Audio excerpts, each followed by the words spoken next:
할아버지, 여기서 이러시면 경찰 부릅니다. 나가주세요. 할머니, 이거 드세요. 나는 돈이 없어. 찌다가 터진 거라 못 파는 거예요. 버리면 아깝잖아요. 저 여우 같은 년이 나한테는 경찰을 부르겠다더니 노숙자한테는 천사 행세를 하네. 대한민국 경제를 주무르는 70조 그룹 회장이 왜 거짓골로 만두집 앞을 서성일까요? 아들 인생을 망치려는 저 독한 미혼모의 밑바닥을 내 눈으로 직접 확인하기 위해서입니다. 진짜 내 모습을 알았다면 감히 나를 문전박대했을까요? 제가 왜 이런 기막힌 위장극을 시작하게 되었는지 궁금하시다면 구독과 좋아요 함께 해주세요. 지금 어느 곳에서 듣고 계신지 댓글로 남겨주시면 그곳에 건강과 행복이 가득하길 마음 깊이 바라봅니다. 그럼 지금부터 이야기를 시작하겠습니다. 할아버지, 여기서 이러시면 경찰 부릅니다. 만두집에 들어선 내 모습은 누가 봐도 돈 한 푼 없는 거지꼴이었습니다. 쾌쾌한 냄새에 머리는 산발, 찢어진 옷을 입고 있었죠. 일부러 그랬습니다. 배고프다고 큰 소리를 쳤어요. 만두 꼬투리라도 달라며 행패에 가까운 억지를 부렸습니다. 저 독한 여자가 눈 하나 깜짝 안 하더군요. 입술을 꽉 다문 채 문 쪽을 가리켰습니다.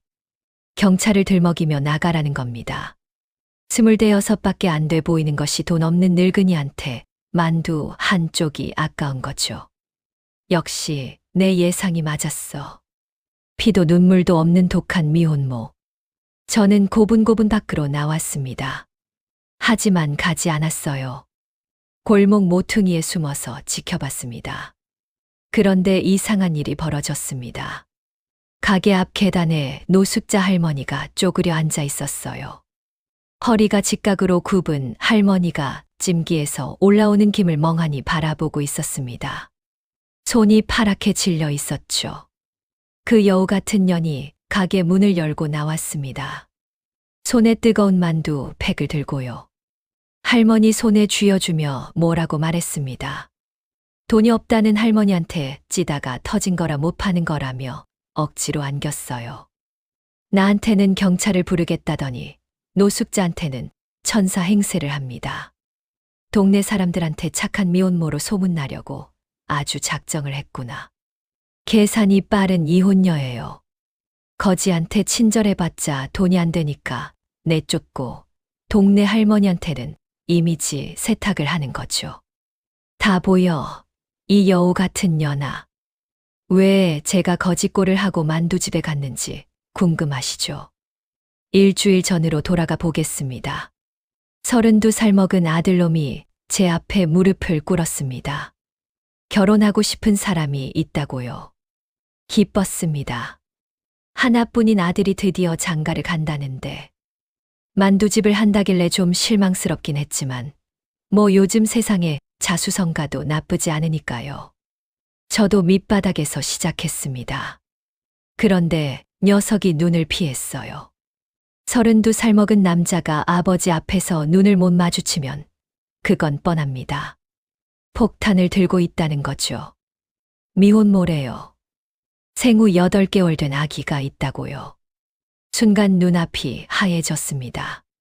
제 나이 68. 70조 규모 그룹을 이끄는 수장입니다. 아내 죽고 혼자 이 자리까지 올라왔어요. 그 과정에서 돈 냄새 맡고 기어드는 것들을 얼마나 봤는지 모릅니다. 미혼모라는 건 그냥 꼬리표가 아닙니다. 어느 부모가 이 결혼을 반대 안 하겠습니까? 애 아비도 없이 애를 낳은 년이 감히 우리 집안에 들어와? 제 몸 하나 건사 못하는 것이 내 며느리라고? 평생 아들한테 욕이라곤 해본 적 없었습니다. 그날 처음으로 입에 담지 못할 말이 쏟아졌어요. 민준이는 고개를 숙였지만 물러서지 않았습니다. 좋은 사람이라고 제발 한 번만 만나보시라고요. 그날 밤 잠을 이룰 수 없었습니다. 죽은 아내가 생전에 했던 말이 떠올랐어요. 당신은 사람을 겉모습만 보고 판단해요. 그래서 결심했습니다. 직접 확인하겠다고. 하지만 재벌 회장이 찾아가면 어떤 년이든 꼬리를 내리고 착한 척을 하겠죠.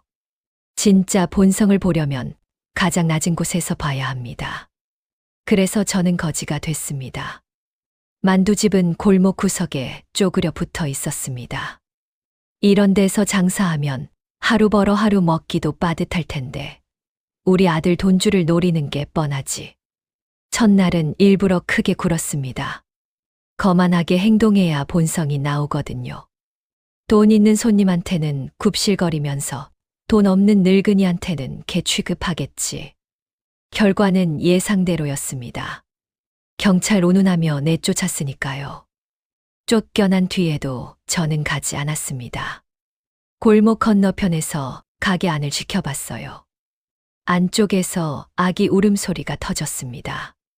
그 이혼녀가 허둥지둥 뛰어갔어요. 분유통을 꺼냈는데 그 꼴이 가관이었습니다. 뒷면을 한참 들여다보고 스푼을 들었다 놨다 하고 물 온도를 재느라 손가락을 넣었다 뺐다. 젖병을 흔드는 손이 부들부들 떨렸습니다. 역시 철없는 게 애를 낳았구나. 분유 하나 제대로 못하면서 무슨 엄마 노릇을 한다는 겁니까? 저런 것한테 맡겨진 아기가 불쌍했어요. 하지만 이상한 건 있었습니다. 서툴면서도 저 독한 여자의 표정은 처절할 만큼 진지했어요. 눈썹을 찌푸리고 입술을 깨물면서 한 스푼 한 스푼을 재고 있었습니다. 실수하면 세상이 끝나는 것처럼 온 신경을 집중하고 있었어요. 눈 밑에 시커먼 다크서클이 보였습니다. 밤낮으로 아기를 돌본 흔적이었죠. 아기가 겨우 젖병을 물자 그 여자의 얼굴에 안도감이 스쳤습니다. 아기 이마에 입술을 댔어요. 저는 고개를 저었습니다. 동정하면 안 됩니다. 저건 다 연기예요. 불쌍한 미혼모 코스프레를 해서 우리 아들을 낚으려는 수작이라고요. 내일 또 올 겁니다. 태도를 바꿔서 불쌍한 노인으로 접근할 거예요. 그래야 그 여우 같은 년의 진짜 속내를 볼 수 있으니까. 저 여우 같은 년의 본색을 반드시 밝혀내겠습니다. 발걸음을 돌렸습니다. 그때였습니다. 가게 불이 꺼졌어요. 그 이혼녀가 아기를 업고 뒷문으로 나왔습니다. 두리번거리더니 골목 끝으로 빠르게 걸어갔어요. 어둠 속에서 남자가 기다리고 있었습니다. 덩치가 컸습니다. 그 이혼녀가 주머니에서 뭔가를 꺼냈어요. 현금 뭉치였습니다. 남자가 돈을 받아 세더니 고개를 저었습니다. 뭐라고 낮은 목소리로 말했어요. 그 이혼녀가 고개를 숙였습니다. 남자가 돌아서고 그 여자는 아기를 업은 채 한참을 그 자리에 서 있었습니다. 저는 숨이 멎는 것 같았습니다. 저 이혼녀가 이 밤에 남자한테 돈을? 이건 내일 더 지켜봐야겠어. 이틀째 되는 날, 저는 다시 그 만두집을 찾았습니다. 어제와 같은 거지 행색이었지만 태도를 완전히 바꿨어요. 어깨를 움츠리고 눈을 내리깔고 목소리도 가늘게 만들었습니다. 힘없고 불쌍한 노인, 어제 경찰 운운하며 내쫓긴 거지가 또 왔으니 어떻게 나올지 보겠다는 겁니다. 문을 열자 만두 찌는 김이 얼굴을 감쌌습니다. 저 독한 여자가 고개를 들었어요. 저를 알아봤습니다. 어제 내쫓은 거지라는 걸. 잠깐 표정이 굳었어요. 그런데 제 몰골을 위아래로 훑더니 한숨을 쉬었습니다. 그리고 뜻밖의 말을 했어요. 어제는 죄송했어요. 할아버지가 너무 크게 소리를 치셔서 아기가 놀랐거든요. 들어오세요. 저는 속으로 비웃었습니다. 어제는 경찰을 부르겠다더니 오늘은 들어오래요. 밤사이에 양심이 생긴 겁니까? 아니죠. 어제 노숙자 할머니한테 만두 준 게 동네에 소문이 났을 테고 거기에 맛을 들인 거예요. 거지한테도 친절하면 착한 사람 이미지가 더 확실해지니까. 계산이 빠른 여우 같은 년이에요. 구석 자리에 앉았습니다. 그 이혼녀가 만두를 찌기 시작했어요. 아기는 바운서에 누워 있었습니다. 어제보다 좀 나아 보이긴 했어요. 잠들어 있었거든요. 잠시 후 그 이혼녀가 접시를 들고 왔습니다. 김이 모락모락 피어오르는 만두 4개, 그리고 뜨거운 국물 한 그릇. 드세요. 오늘 만두를 좀 많이 빚었거든요. 많이 빚었다고요? 거짓말. 찜기에 만두가 빼곡한 것도 아니었습니다. 저한테 줄 만두를 일부러 따로 찐 게 뻔했어요. 돈도 안 받고 만두를 줍니다. 이건 무슨 수작이죠? 저는 일부러 퉁명스럽게 물었습니다. 공짜로 주는 건가? 저 독한 여자가 잠시 당황하더니 조용히 웃었어요. 재료가 남아서 그래요. 버리느니 드시는 게 나으니까요. 또 그 핑계입니다. 어제 노숙자 할머니한테도 찌다가 터진 거라고 했죠. 이번에는 재료가 남았다고요. 매번 핑계가 다릅니다. 하지만 공짜로 주는 본질은 같아요. 동네에서 착한 미혼모로 소문나려는 철저한 이미지 관리. 만두를 먹었습니다. 맛은 솔직히 나쁘지 않았어요. 아니, 꽤 맛있었습니다. 피가 얇고 속이 꽉 차 있었어요. 고기와 부추의 비율이 딱 맞았습니다. 이건 대충 만든 게 아니에요. 정성이 들어간 맛이었죠. 하지만 저는 표정을 바꾸지 않았습니다. 맛있다고 하면 지는 겁니다. 만두를 먹는 동안 저는 가게 안을 관찰했습니다. 벽에 붙은 색바랜 메뉴판. 가격이 싸더군요. 만두 한 접시에 4,000원. 이 가격이면 재료비 빼고 남는 게 거의 없을 겁니다. 찜기가 낡아서 손잡이가 테이프로 감겨 있었어요. 바닥 타일은 군데군데 깨져 있었고 의자도 삐걱거렸습니다. 이런 허름한 데서 하루 벌어 하루 먹기도 빠듯할 텐데. 우리 아들이 돈 있는 집 아들이라는 걸 알면 눈이 뒤집히겠지. 아니, 이미 알고 있을 겁니다. 민준이가 뭘 하는 사람인지 모를 리가 없잖아요. 만두를 다 먹고 일어서려는데 그 이혼녀가 또 봉투를 내밀었습니다. 할아버지, 이것도 가져가세요. 저녁에 드시라고요. 만두 3개를 더 싸줬습니다. 돈도 안 받고요. 어제 노숙자 할머니한테 한 것과 똑같은 수법이에요. 왜 자꾸 공짜로 주나? 그냥요. 음식을 버리면 아까우니까요. 저는 봉투를 받아들었습니다. 거절하면 의심받을 수 있으니까요.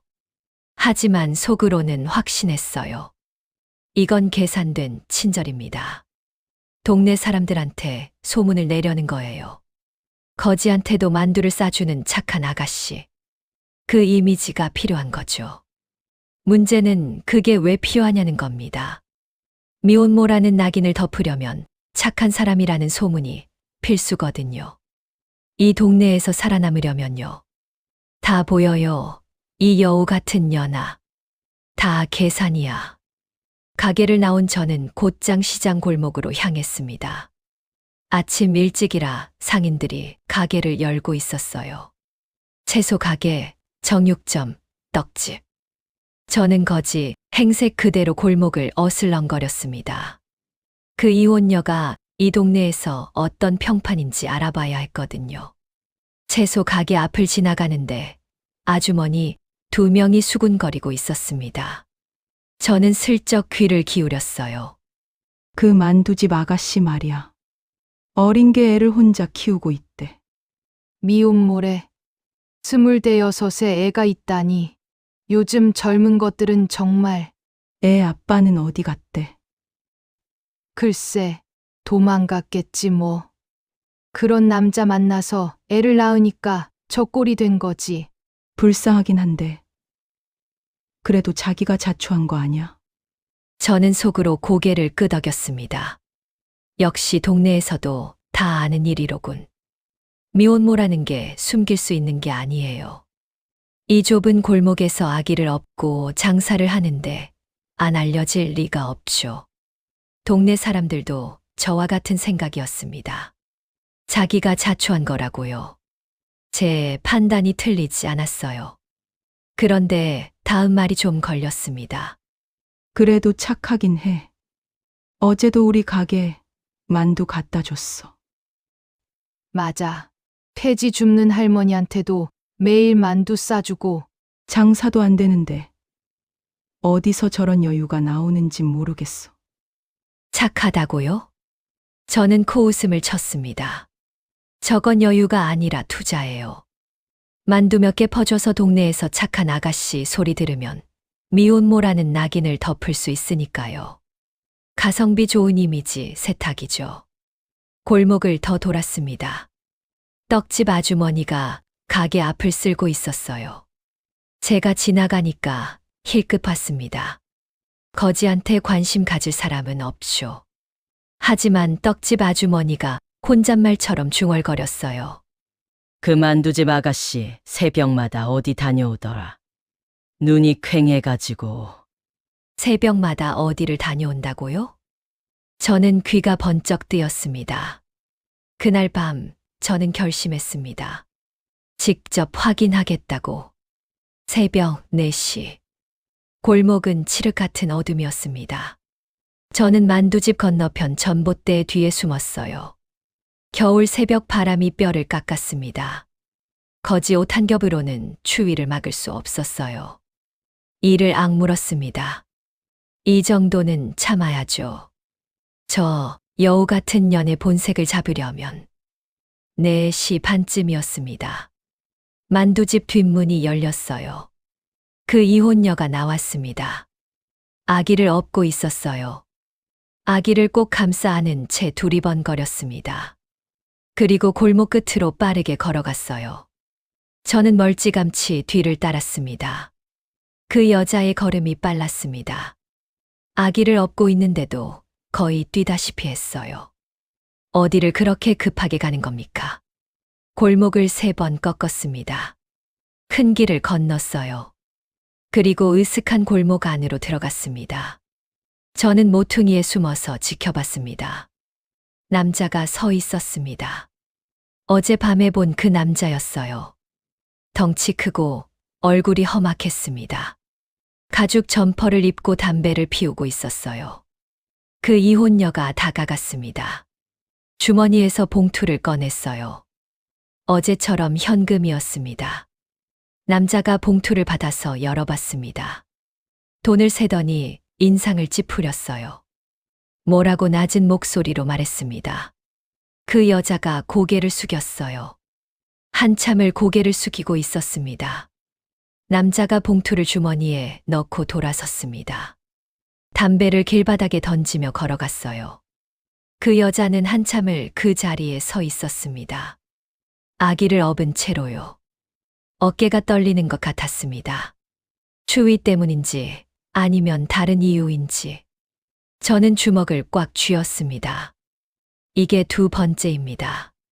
밤마다 남자를 만나서 돈을 건넵니다. 그것도 현금으로. 이 시간에 이 장소에서 이런 남자한테 더 볼 것도 없었습니다. 밤마다 남자를 만나는 미혼모, 현금 거래, 험악한 남자, 으슥한 골목. 이게 내 며느리가 될 이혼녀의 진짜 모습이에요. 우리 아들이 이런 여우 같은 년한테 빠진 겁니다. 순수하고 착하다고요? 웃기지 마세요. 저건 낮에는 만두집 아가씨, 밤에는 남자한테 돈 바치는 이혼녀예요. 토할 것 같았습니다. 아들놈이 눈이 뒤집혀도 단단히 뒤집힌 거지. 저런 이혼녀의 뭐가 좋다고. 예쁘장한 얼굴에 속은 거야. 남자들은 다 그렇죠. 얼굴만 보고 홀딱 넘어가서는 속을 볼 생각을 안 해요. 죽은 마누라도 그랬습니다. 제가 사람을 겉모습만 본다고 했죠. 틀렸어요. 저는 겉모습이 아니라 본질을 보는 겁니다. 저 독한 여자의 본질은 지금 충분히 드러났어요. 돌아서려는데 소리가 들렸습니다. 울음소리였어요. 아기 울음이 아니었습니다. 그 여자가 울고 있었어요. 골목 모퉁이에 쪼그려 앉아서 아기를 꼭 안은 채 소리를 죽이며 울고 있었습니다. 어깨가 들썩거렸어요. 한 손으로 입을 막고 있었습니다. 아기를 깨울까봐. 새벽 4시 반, 으슥한 골목에서 아기를 안은 채로 혼자 울고 있는 년. 왜 울고 있는 겁니까? 남자한테 돈을 갖다 바치고 오는 거라면 그건 자업자득이에요. 미혼모 주제에 그런 남자를 만나서 돈까지 건네니까 그 꼴인 거 아닙니까? 동정할 이유가 없습니다. 없어요. 저는 발걸음을 돌렸습니다. 호텔로 향했어요. 하지만 이상했습니다. 그날 밤 잠을 이룰 수 없었어요. 눈을 감으면 자꾸 그 장면이 떠올랐습니다. 새벽 골목에서 아기를 안고 소리 죽여 우는 뒷모습이. 왜 자꾸 저 년의 울음소리가 귓가에서 떠나질 않는 겁니까? 아니야. 동정하면 안 돼. 저건 다 연기야. 눈물도 계산이야. 저는 이불을 끌어당겼습니다. 내일은 확실하게 끝장을 내겠어. 아들을 데려와서 저 년의 진짜 꼴을 보여주겠어. 밤마다 남자를 만나서 돈을 건네는 미혼모. 그게 네가 결혼하겠다는 년의 정체라고. 하지만 이상했습니다. 그날 밤 잠을 이룰 수 없었어요. 눈을 감으면 자꾸 그 장면이 떠올랐습니다. 새벽 골목에서 아기를 안고 소리 죽여 우는 뒷모습이. 왜 자꾸 저 독한 여자의 울음소리가 귓가에서 떠나질 않는 겁니까? 아니야. 동정하면 안 돼. 저건 다 연기야. 눈물도 계산이야. 저는 이불을 끌어당겼습니다. 내일은 확실하게 끝장을 내겠어. 아들을 데려와서 저 이혼녀의 진짜 꼴을 보여주겠어. 밤마다 남자를 만나서 돈을 건네는 미혼모. 그게 네가 결혼하겠다는 이혼녀의 정체라고. 하지만 눈을 감을 때마다 그 여자의 울음소리가 들렸습니다. 소리를 죽이고 아기를 꼭 안은 채로 혼자서. 왜 그렇게 울었을까? 아니야. 알 필요 없어. 사흘째 되는 날이었습니다. 솔직히 말하면 오늘은 안 오려고 했어요.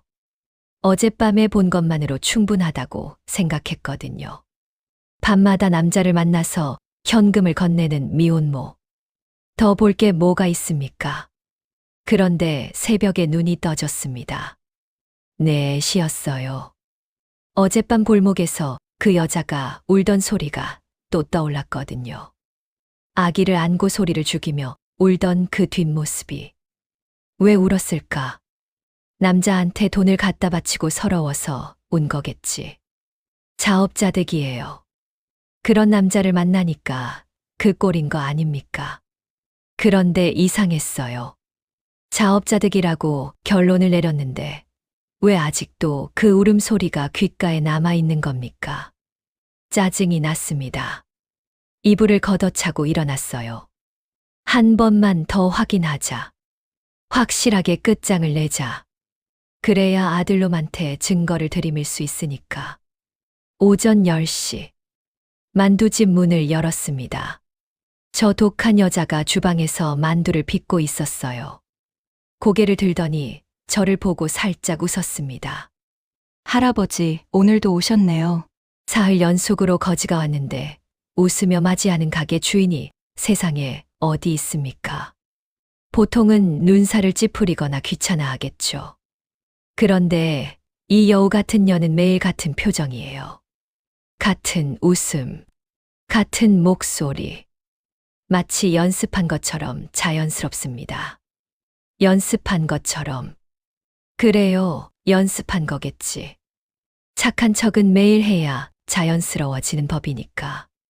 구석 자리에 앉았습니다. 그 이혼녀가 만두를 가져왔어요. 오늘은 6개였습니다. 어제보다 또 하나가 늘었어요.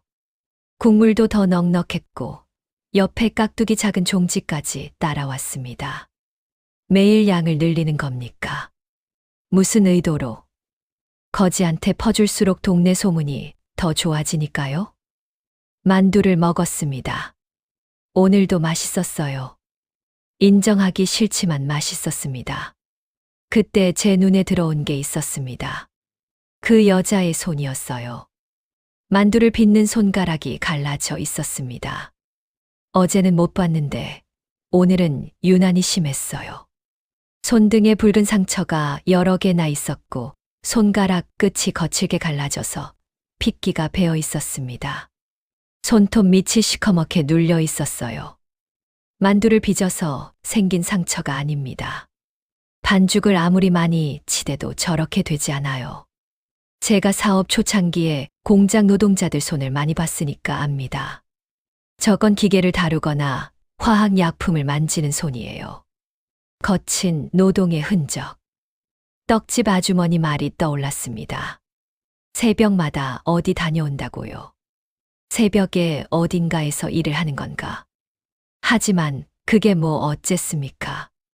새벽에 일을 한다고 해서 밤마다 남자한테 돈을 건네는 게 정당화되는 건 아니에요. 오히려 더 한심한 거 아닙니까? 새벽에 손이 찢어지도록 일해서 번 돈을 그 험악한 남자한테 갖다 바친 거잖아요. 미련한 이혼녀. 점심시간이 됐습니다. 손님이 2명 들어왔어요. 아주머니 1명과 직장인으로 보이는 남자 1명. 그 이혼녀가 만두를 내갔어요. 계산할 때 저는 귀를 기울였습니다. 만두 한 접시에 4,000원. 국물은 1,000원. 두 사람이 내고 간 돈은 합쳐서 9,000원이었습니다. 점심 장사에 9,000원. 여기서 재료비를 빼면 남는 게 뭐가 있습니까? 만두피 값, 고기 값, 부추 값, 가스비. 다 빼면 순이익이 2~3,000원도 안 될 겁니다. 그런데 어젯밤 그 이혼녀가 남자한테 건넨 돈 봉투. 두껍지는 않았지만 적어도 10만 원은 돼 보였어요. 첫날 밤에 건넨 것도 비슷했습니다. 하루 순이익이 2~3,000원인 만두집에서 밤마다 10만 원씩 남자한테 갖다 바친다고요? 계산이 안 맞습니다. 만두집 수입만으로는 불가능해요. 그러면 돈의 출처가 따로 있다는 말인데. 저 손의 상처. 새벽마다 어디를 다녀온다는 떡집 아주머니 말. 만두집 외에 다른 데서 일을 하는 건가요? 하지만 그래도 이상합니다. 새벽에 일해서 번 돈을 남자한테 갖다 바치는 이유가 뭡니까?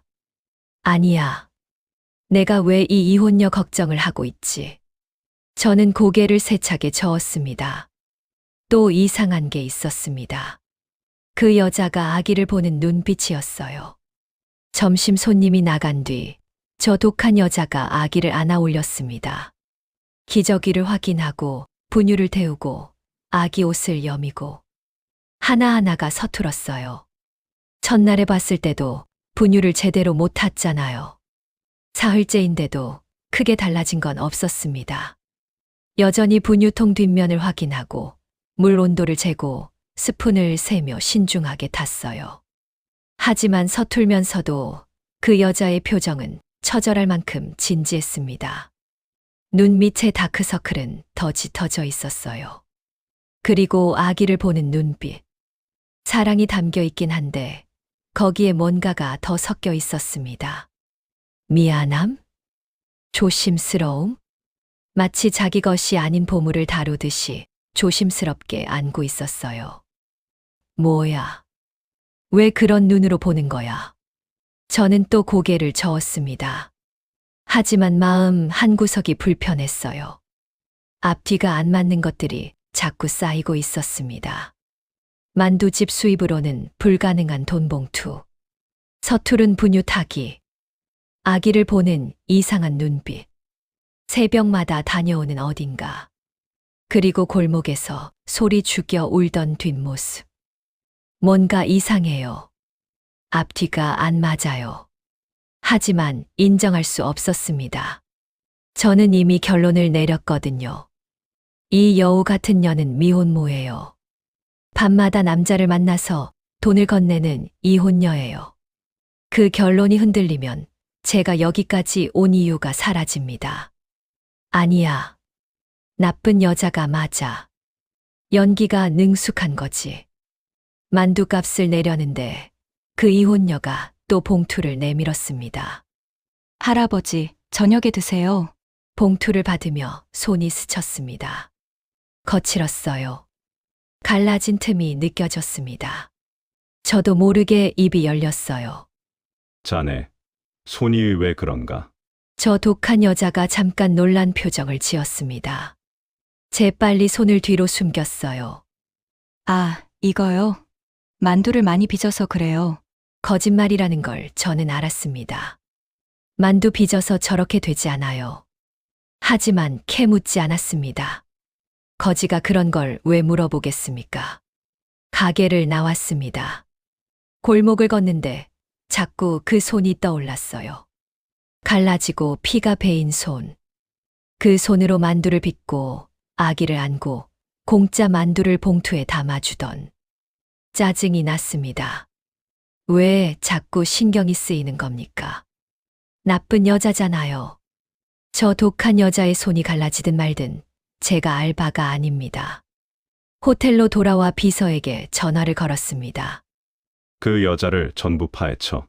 밤마다 만나는 남자의 신원, 돈의 출처와 행방, 새벽에 어디서 일하는지 전부 다. 알겠습니다. 서둘러.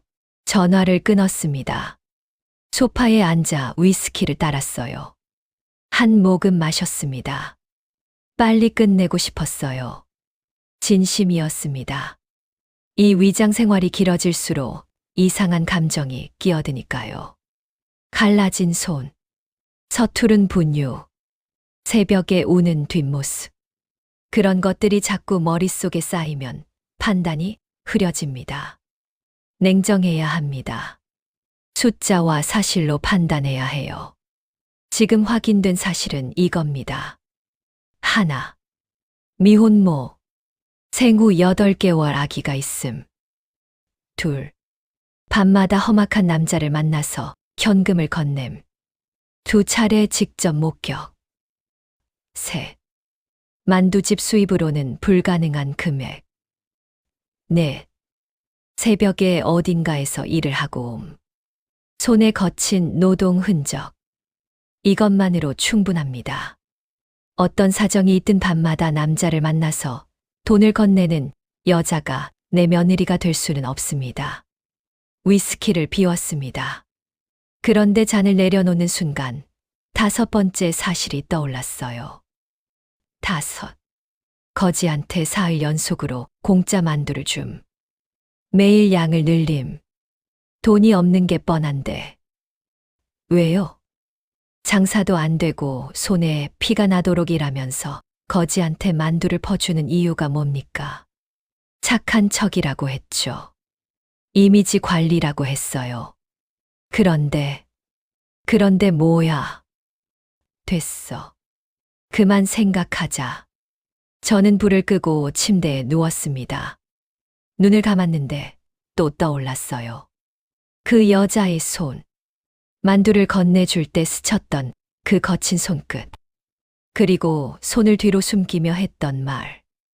만두를 많이 빚어서 그래요. 거짓말이었어요. 왜 숨긴 겁니까? 왜 거짓말을 한 겁니까? 알 필요 없어. 내일 비서한테서 결과가 나오면 끝이야. 저는 이불을 끌어당겼습니다. 다음 날 아침 비서에게서 전화가 왔습니다. 중간 보고 드리겠습니다. 말해. 밤에 만나는 남자의 신원을 확인했습니다. 심장이 빠르게 뛰었어요. 누군데? 이름은 확인했는데 이 남자가 좀 복잡합니다. 단순한 관계가 아닌 것 같습니다. 직접 보시는 게 나을 것 같습니다. 내일 아침에 한 곳에 같이 가시죠. 어디를 가자는 건데?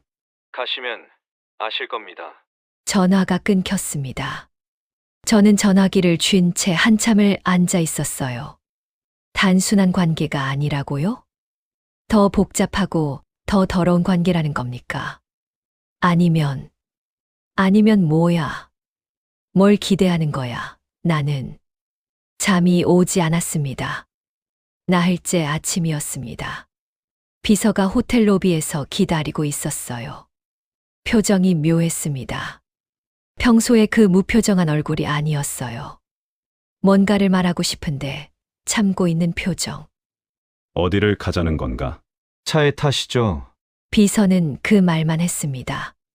저도 더 묻지 않았어요. 내가 물어봤는데 대답을 안 하면 그건 보여주는 게 빠르다는 뜻이니까.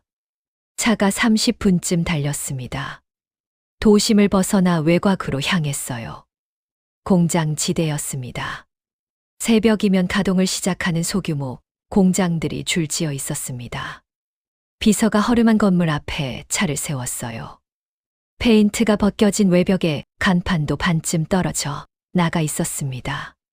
비린내가 바람을 타고 흘러왔어요. 수산물 가공 공장입니다. 매일 새벽 4시부터 7시까지 이곳에서 근무하고 있었습니다. 수산물 손질, 포장, 세척. 하루 일당 35,000원입니다. 저는 공장 건물을 바라봤습니다. 새벽 4시. 그 시간에 아기를 업고 골목을 걸어가던 그 이혼녀. 여기서 생선을 손질한 겁니다. 그래서 손이 저렇게 된 거였어요. 생선 가시에 찔리고 소금물에 절여지고 얼음에 얼어붙은 손. 만두를 많이 빚어서 그렇다던 거짓말. 하지만 그게 뭐 어쨌습니까? 35,000원. 새벽에 손이 찢어지도록 일해서 버는 돈이 그거예요. 만두집 하루 매출을 합쳐봤자 2, 3만 원. 합치면 하루에 5, 6만 원. 한 달이면 150만 원 남짓. 그런데 사채업자한테 이틀에 한 번씩 10만 원이 넘는 돈을 갖다 바치고 있었습니다. 계산이 안 맞아요. 벌어서 갚으려면 자기 밥을 굶어야 하는 수준입니다. 아니, 굶어도 모자라요. 미련하고 한심한 여우 같은 이혼녀. 사채에 손을 댔으면 그게 어떤 구렁텅이인지 알 텐데. 뭐에 쓴 돈이길래 저 지경까지 간 겁니까? 그 남자 신원은? 강태수, 사채업종 사자입니다. 소규모 사금융을 운영하고 있고 불법 고금리 전과가 있습니다. 빚의 규모는? 정확한 금액은 아직 확인 중입니다. 다만 정기적 상환 패턴으로 보아 상당한 금액으로 추정됩니다. 용도는? 확인 중입니다. 됐어. 돌아가자. 사채빚이 있는 미혼모. 새벽에 공장에서 일하고 낮에는 만두를 팔고 밤에는 사채업자한테 돈을 갖다 바치는 년. 거지한테 공짜 만두를 퍼주며 착한 척을 하지만 실상은 빚더미 위에 앉아 있는 겁니다. 이런 이혼녀가 우리 아들과 결혼하겠다고요? 사채빚을 안고 있는 여자가 재벌 아들과 결혼하면 뭐가 되겠습니까? 빚 청산이죠. 우리 민준이가 이 이혼녀의 빚 갚아주는 호구가 되는 겁니다. 처음부터 노린 거야. 만두집이고 착한 척이고 다 포석이었어. 확신이 돌아왔습니다. 어제 갈라진 손 때문에 잠깐 흔들렸던 게 부끄러웠어요. 사실 앞에서 감정은 의미가 없습니다. 그래서 결심했어요. 돈으로 시험하겠다고. 사람의 본성은 돈 앞에서 가장 솔직하게 드러납니다. 이건 제가 평생 사업을 하며 배운 진리예요. 아무리 착한 척을 해도 돈 앞에 서면 눈빛이 바뀝니다. 호텔에 도착해서 비서를 불렀습니다. 한 가지 지시할 게 있어. 말씀하십시오. 투자자로 위장해. 명함, 사업 계획서, 전부 준비하고 그 여자한테 제안을 해. 금액은 어느 정도로? 5억. 비서가 잠깐 저를 봤습니다. 표정은 바뀌지 않았어요. 오래 함께한 사람이라 제 의중을 읽는데 익숙하거든요. 받아들이면 끝내. 그 한마디면 충분했습니다.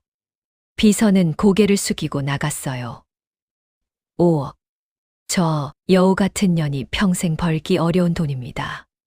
사채빚에 쪼들리고 새벽에 생선 공장에서 일하고 하루 만두 팔아 몇천 원 남기는 이혼녀한테 5억이에요. 안 넘어가면 그게 이상한 거죠. 오후 2시. 비서가 말끔한 정장 차림으로 만두집에 들어갔습니다. 고급 서류 가방을 들고 있었어요. 저는 골목 건너편에서 지켜봤습니다. 그 이혼녀가 비서를 맞이하는 모습이 보였어요. 평소처럼 웃으며 인사했습니다. 비서가 명함을 건넸어요. 그 여자가 고개를 갸우뚱했습니다. 둘의 대화가 이어졌어요. 비서가 서류를 펼쳤습니다. 그 여자의 눈이 커졌어요. 놀란 표정이었습니다. 제 심장이 빠르게 뛰었습니다. 어떻게 반응할까? 사채빚에 쪼들리는 이혼녀한테 5억이에요. 눈이 뒤집히지 않으면 그게 이상한 겁니다. 그런데요. 저 독한 여자가 계속 고개를 저었습니다. 손을 내젓고 있었어요. 뭐야? 금액이 부족한가? 더 불러볼 궁리를 하는 건가? 30분쯤 지났을까요? 비서가 나왔습니다. 전화가 걸려왔어요. 결과는? 하루 시간을 달라고 합니다. 하루 시간. 역시 계산기를 두드리는 거야. 5억에서 얼마나 더 뜯어낼 수 있을지. 사채빚부터 갚고 나머지를 어떻게 굴릴지 궁리하는 거겠지. 내일 다시 가. 전화를 끊었습니다. 내일이면 끝이야. 5억 앞에서 안 넘어갈 사람은 없어. 특히 저런 처지의 이혼녀라면. 그날 저녁이었습니다. 저는 다시 만두집 근처로 갔어요. 5억 제안을 받은 뒤 그 여자가 어떤 표정으로 있을지 보고 싶었거든요. 가게 불빛이 아직 켜져 있었습니다. 그 여자가 혼자 앉아 있었어요. 아기는 재운 뒤인 모양이었습니다. 테이블 위에 서류가 펼쳐져 있었어요. 그 여자가 들여다보고 있었습니다. 계산기를 두드리기도 했어요. 역시 계산하고 있군. 그런데 그 여자가 갑자기 서류를 덮었습니다. 고개를 떨구더니 한숨을 깊게 쉬었어요. 자리에서 일어나 주방 선반으로 갔습니다. 뭔가를 꺼냈어요. 작은 액자였습니다. 먼지를 닦아내고 한참을 들여다봤어요. 멀어서 사진이 잘 안 보였습니다. 하지만 그 여자가 그 사진을 보며 눈물을 훔치는 건 보였어요. 입술을 깨물고 있었습니다. 그리고 뭔가를 중얼거렸어요. 들리지 않았습니다. 사진을 다시 선반에 놓고 서류를 접었어요. 가게 불이 꺼졌습니다. 누구 사진이었을까? 아기 아빠. 아니면 다른 누군가. 소중한 사람이 지켜온 자리라고 했었죠. 비서한테 그 소중한 사람이 저 사진 속에 있는 건가? 알바 아니야. 내일 결과가 나오면 끝이야. 다음 날 오전 10시. 비서가 다시 만두집에 들어갔습니다. 이번에는 20분도 안 돼서 나왔어요. 전화가 왔습니다. 거절했습니다. 저는 말을 잇지 못했어요. 이유는? 욕심부리지 않겠다고 했습니다. 이 아이한테 떳떳한 어른이 되고 싶다고. 그리고 이 가게는 소중한 사람이 지켜온 자리라서 함부로 바꿀 수 없다고요. 전화를 끊었습니다. 5억을 거절했다고요. 사채빚에 쪼들리면서 새벽에 생선 공장에서 손이 찢어지도록 일하면서 하루 만두 팔아 몇천 원 남기면서 5억을요. 몸값을 올리려는 수작이야. 우리 민준이랑 결혼하면 5억이 아니라 수십억이 굴러오니까. 눈앞에 5억보다 결혼 후에 수십억을 택한 거야. 여우 같은 년. 그렇게 결론을 내렸습니다. 그런데요. 오후에 다시 만두집에 갔어요. 거지 행세 그대로. 그 이혼녀가 반갑게 맞았습니다. 평소와 똑같았어요. 방금 5억을 거절한 사람 같지 않았습니다. 아쉬움도 미련도 없었어요. 오히려 전보다 담담해 보였습니다. 만두를 가져왔어요. 오늘도 공짜였습니다. 만두를 먹으며 물었어요. 자네, 좋은 제안을 받았다면서? 그 여자가 잠깐 놀랐어요. 어떻게 아세요? 아침에 정장 입은 사람이 나가는 걸 봤네. 아, 네. 투자 제안을 받았어요. 왜 안 받았나? 큰 돈이었을 텐데. 저 독한 여자가 잠시 망설이더니 조용히 웃었습니다. 돈보다 중요한 게 있어요. 뭔가. 이 아이요. 그 여자가 바운서에 누운 아기를 내려다봤습니다. 이 아이한테 떳떳한 어른이 되고 싶어요. 욕심 부리지 않고 주어진 것에 감사하며 사는 모습을 보여주고 싶어요. 잠깐 말을 멈췄어요. 그리고 이어서 말했습니다. 이 가게는 소중한 사람이 지켜온 곳이에요. 저도 여기를 지키고 싶어요. 소중한 사람. 어젯밤 액자 속 사진. 누군지 모르겠어요. 저는 할 말을 잃었습니다. 몸값을 올리려는 수작이라고 했죠. 수십억을 노리는 거라고. 그렇게 결론을 내렸잖아요. 그런데 저 눈빛이요. 아기를 내려다보며 떳떳한 어른이 되고 싶다고 했을 때 저 고요한 눈빛. 저건 계산하는 눈이 아닙니다. 아니야. 연기겠지. 능숙한 거야. 가게를 나왔습니다. 골목을 걸었어요. 제가 평생 믿어왔던 것이 하나 있습니다. 사람은 결국 돈 앞에서 본색을 드러낸다는 것. 그게 진리라고 확신했어요. 이 여우 같은 년은 안 넘어갔습니다. 5억을요. 몸값을 올리는 수작이라고 했잖아. 그래, 그거야. 그런데 왜 마음이 불편한 겁니까? 왜 저 독한 여자의 눈빛이 자꾸 떠오르는 겁니까? 호텔로 돌아와 소파에 앉았습니다. 비서에게 전화를 걸었어요. 빚의 용도. 확인됐나? 내일 아침까지 결과를 드리겠습니다. 그리고 회장님, 한 곳에 같이 가셔야 할 곳이 있습니다. 어딘데? 가시면 아실 겁니다. 전화를 끊었습니다. 창밖을 바라봤어요. 밤하늘에 별이 보였습니다. 5억을 거절한 이혼녀.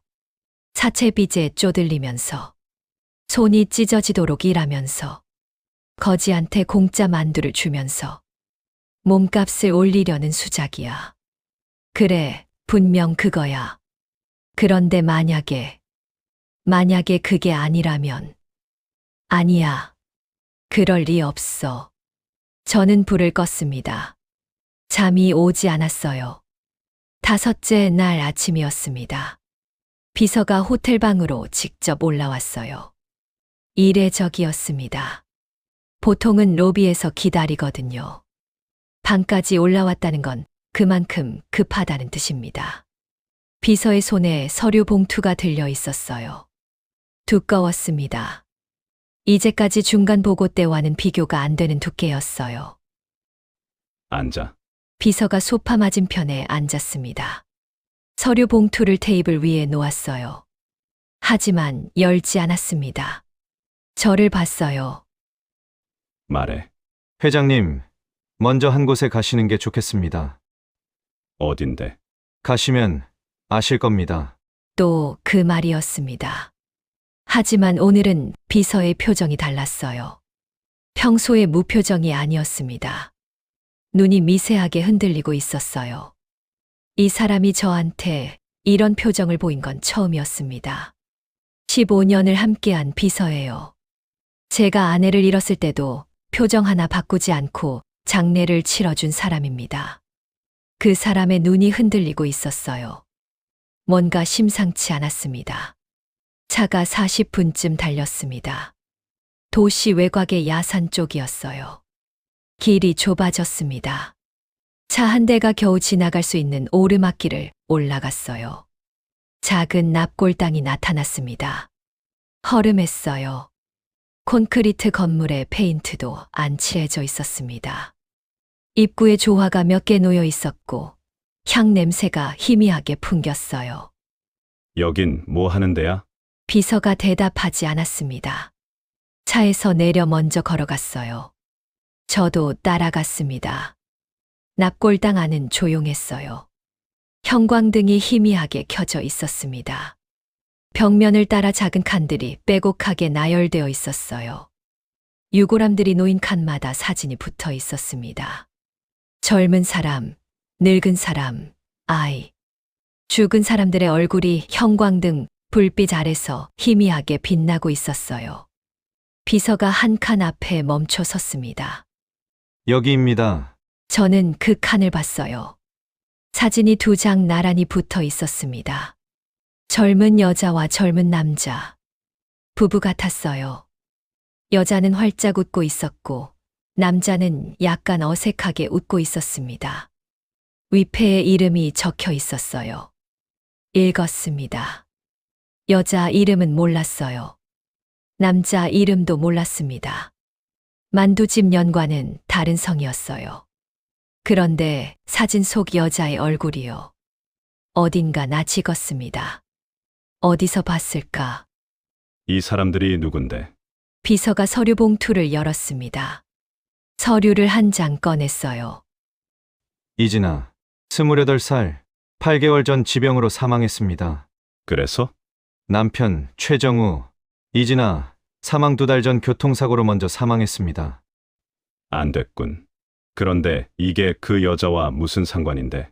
비서가 2번째 서류를 꺼냈습니다. 이진아, 박수진 씨의 중학교 동창이자 절친입니다.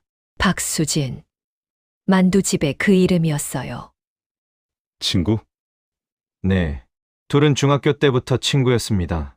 이진아 씨가 병원에 입원했을 때 매일 문병을 갔다는 기록이 있고, 장례도 박수진 씨가 치렀습니다. 저는 사진 속 여자를 다시 봤어요. 웃고 있는 얼굴. 그래서? 비서가 3번째 서류를 꺼냈습니다. 회장님, 그 아기의 출생신고서입니다. 서류를 받아들었어요. 출생신고서. 아기의 이름이 적혀 있었습니다. 시선이 아래로 내려갔어요. 모, 이진아, 부, 최정우. 저는 서류를 든 채 멈췄습니다. 모가 이진아. 방금 본 위패의 그 이름. 만두집 수진이의 이름이 아니었어요. 이게 무슨 뜻이야? 비서가 조용히 말했습니다. 그 아기는 박수진 씨의 친자식이 아닙니다. 이진아 씨, 그러니까 죽은 친구의 아이입니다. 저는 서류를 들고 있는 손이 떨리는 걸 느꼈습니다. 자세히 말해. 비서가 나머지 서류를 펼쳤어요. 이진아 씨는 남편 사망 후 홀로 아기를 키우고 있었습니다. 그런데 지병이 급속히 악화됐습니다. 입원 당시 아기는 생후 100일이었습니다. 비서가 잠시 말을 멈췄어요. 그리고 이어서 이진아 씨가 사망하면서 아기는 혼자 남겨졌습니다. 친가 쪽 가족은 연락이 닿지 않았고, 외가 쪽은 경제적 사정을 이유로 양육을 거부했습니다. 그래서? 박수진 씨가 아기를 거두겠다고 나섰습니다. 저는 위패를 바라봤어요. 사진 속에서 웃고 있는 젊은 여자. 26살 미혼 여성이 친구의 아기를 거두겠다고 했을 때 주변에서 전부 반대했다고 합니다. 아직 결혼도 안 한 처지의 남의 아기를 맡으면 인생이 꼬인다고요. 비서의 목소리가 평소보다 낮았어요. 그래도 박수진 씨가 고집을 꺾지 않았습니다. 법적 양육권을 신청해서 현재 임시 양육자로 등록되어 있습니다. 저는 서류를 내려다봤습니다. 출생신고서의 모, 이진아. 미혼모가 아니었습니다. 수진이는 미혼모가 아니었어요. 죽은 친구의 아기를 거둔 겁니다. 저는 위패 앞에 서서 다리에 힘이 풀리는 걸 느꼈습니다. 빚은? 목소리가 갈라졌어요. 비서가 4번째 서류를 꺼냈습니다. 이진아 씨가 남편 사망 후 생활고에 시달리며 사채를 끌었었습니다. 병원비와 아기 양육비 명목입니다. 사망 당시 자녀 채무가 약 2천만 원이었습니다. 그 빚을 누가 떠안은 건데? 비서가 저를 봤어요. 박수진 씨입니다. 저는 눈을 감았습니다. 밤마다 남자를 만나서 돈을 걷는 게 아니었어요. 죽은 친구의 사채 빚을 갚고 있었던 겁니다. 그 험악한 남자는 채권자였어요. 사랑하는 사람도 아니고 돈을 받는 남자도 아니었습니다. 친구가 남기고 간 빚을 떠안은 겁니다. 새벽 4시에 생선 공장에서 일한 것도, 손이 갈라지도록 일한 것도, 만두집 수입으로는 빚을 갚을 수 없으니까 2가지 일을 동시에 하면서 1푼 2푼 모아서 갖다 바친 겁니다. 죽은 친구의 빚을요. 그리고 회장님, 비서가 5번째 서류를 꺼냈어요. 아니, 서류가 아니었습니다. 사진이었어요. 낡은 사진 한 장. 어디서 복사한 건지 화질이 흐렸습니다. 두 여자가 나란히 서서 웃고 있었어요. 교복을 입고 있었습니다. 중학생 정도로 보였어요. 한 명은 수진이었고 다른 한 명은 방금 위패에서 본 여자. 이진아. 팔짱을 끼고 카메라를 보며 활짝 웃고 있었습니다. 세상 근심 하나 없는 얼굴이었어요. 비서가 또 한 장을 꺼냈습니다. 같은 두 사람이었어요. 하지만 몇 년 후의 사진이었습니다. 20살쯤 돼 보였어요. 어딘가의 카페에서 찍은 것 같았습니다. 또 한 장. 이건 병원이었어요. 이진아가 침대에 누워 있었습니다. 얼굴이 야위어 있었어요. 볼이 움푹 들어가고 눈만 커 보였습니다. 수진이가 옆에 앉아 있었어요. 이진아의 손을 잡고 있었습니다. 웃고 있었지만 눈이 빨갛게 부어 있었어요. 마지막 한 장. 이진아가 아기를 안고 있는 사진이었습니다. 아기가 아주 작았어요. 갓난아기였습니다. 이진아가 웃고 있었는데 얼굴이 더 야위어져 있었어요. 뼈만 남은 것 같았습니다. 저는 사진을 든 손이 떨리는 걸 멈출 수 없었습니다. 이 사진들은 어디서? 박수진 씨의 가게 선반에서 동일한 앨범을 확인했습니다. 어젯밤 가게에서 보셨던 액자 속 사진이 이 사람들입니다. 어젯밤 수진이가 가게에서 혼자 들여다보며 울었던 액자. 서류를 접고 사진을 보며 눈물을 훔치던 수진이. 그때 중얼거렸던 말. 들리지 않았던 그 말. 뭐라고 했을까요? 저는 납골당 의자에 주저앉았습니다. 다리에 힘이 없었어요. 내가 그동안 뭘 본 겁니까? 미혼모라고 했습니다. 아이 아비도 없이 애를 낳은 년이라고 했어요. 밤마다 남자를 만나서 돈을 건네는 더러운 년이라고 했습니다. 착한 척 쇼를 하는 여우 같은 년이라고요. 전부 틀렸습니다. 수진이는 미혼모가 아니었어요. 죽은 친구의 아기를 혼자 떠안은 겁니다. 26살에 결혼도 안 한 나이에 주변에서 전부 반대했는데도 밤마다 남자를 만난 게 아니었어요. 친구가 남기고 간 사채빚을 갚고 있었던 겁니다. 새벽에 생선 공장에서 손이 찢어지도록 일하고 낮에는 만두를 팔고 그 돈을 모아서 한 푼, 두 푼 갚아 나갔던 겁니다. 공짜 만두가 이미지 관리용 착한 척이라고 했죠. 아니었어요. 만두집 수입이 형편없는 것도 알면서 거지한테 만두를 퍼주는 게 계산이라고요? 자기 밥도 못 먹으면서 사채빚에 쪼들리면서 거지한테 만두를 준 건 그냥 착한 거였어요. 그냥 서투른 분유타기. 당연하죠. 낳은 아기가 아니니까요. 100일 된 아기를 갑자기 떠안았으니까. 모든 게 처음이었던 겁니다. 아기를 볼 때 보통 엄마와 다른 눈빛. 더 조심스럽고 미안해하는 느낌. 맞아요. 친구의 아이니까. 친구가 남기고 간 아이를 잘 키워야 한다는 무게가 저 눈빛에 들어 있었던 겁니다. 새벽 골목에서 아기를 안고 울었던 것. 사채업자한테 돈을 건네고 나서 홀로 울었던 것. 서러웠겠죠. 힘들었겠죠. 26살인데 혼자서 이 모든 걸 짊어지고 저는 두 손으로 얼굴을 감쌌습니다. 내가 뭘 한 겁니까? 일주일 동안 뭘 한 거야? 비서가 조용히 서 있었습니다. 회장님, 더 보셔야 할 게 있습니다. 비서가 마지막 서류를 꺼냈어요. 납골당 관리비 납부 기록입니다. 박수진 씨 명의로 매달 납부되고 있습니다. 한 번도 밀린 적이 없습니다. 사채빚을 갚으면서 새벽에 공장에서 일하면서 만두집을 운영하면서 그 와중에 죽은 친구의 납골당 관리비까지 한 번도 안 밀리고 내고 있었다고요. 저는 위패를 올려다 봤습니다. 사진 속에서 웃고 있는 이진아. 수진이가 죽은 친구한테 약속이라도 한 겁니까? 내 아이를 내가 키우겠다고. 내 빚을 내가 갚겠다고. 너를 잊지 않겠다고. 눈앞이 흐려졌습니다. 차를 준비하겠습니다. 비서가 조용히 말했어요. 저는 자리에서 일어났습니다. 다리가 휘청거렸어요.